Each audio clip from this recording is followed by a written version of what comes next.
மதுரையில் பில்லில் இருக்கும் எண்ணிக்கையில் பால் பாக்கெட்டுகளை இறக்காமல் 1-2 பால் பாக்கெட்டுகளை குறைத்து வைத்து ஆவின் ஊழியர்கள் ஓட்டுநர்கள் நூதன மோசடியில் ஈடுபடுவதாக ஆவின் பால் டெப்போ உரிமையாளர்கள் குற்றம் சாட்டியுள்ளனர்.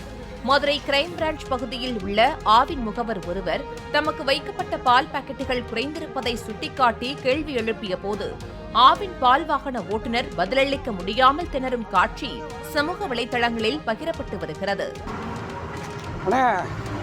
ஒரு பாக்கெட்டை சேர்த்து போடுங்க, கோல்டை ஒரு பாக்கெட் சேர்த்து போடுங்க. கம்மியாலாம் இனிமேல் போடாதீங்க, ஆட்சி மாறிடுச்சுல, நீங்கள் கம்மியாக போடாதீங்க, போடுங்க. சரி எடுக்கிறேன், இல்லை அப்படியே சொல்லுங்கள், எடுக்கிறது நான் எடுக்கிறேன்னு மட்டும் சொல்லுங்கள்.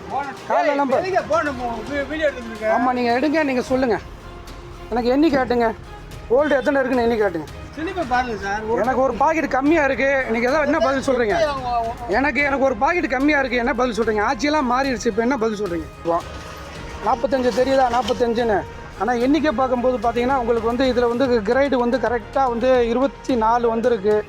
இதில் பார்த்தீங்கன்னா நம்மளுக்கு வந்து கரெக்டாக வந்து 20 தான் வந்திருக்கு. அப்போ எனக்கு வந்து வர வேண்டியது 45 பாக்கெட்டு வரணும். எனக்கு வந்து பார்த்தீங்கன்னா ஒரு பாக்கெட்டு கம்மியாக வந்திருக்கு. ஒரு நாளைக்கு ஒரு டெப்போவிற்கு 2 பால் பாக்கெட்டுகள் எடுத்தார்கள் என்றால் 50,000 டெப்போக்களுக்கு 1,00,000 பால் பாக்கெட்டுகள் லஞ்சமாக எடுக்கப்படலாம் என ஆவின் பால் முகவர்கள் குற்றம் சாட்டுகின்றனர்.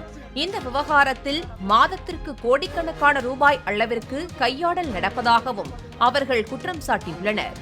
ஆவினில் நடைபெறும் இந்த நூதன ஊழல் முறைகேட்டை முதல்வர் ஜோசப் விஜய் தலைமையிலான அரசு தடுத்து நிறுத்த வேண்டும் என பால் டெப்போ உரிமையாளர்கள் கோரிக்கை விடுத்துள்ளனர்.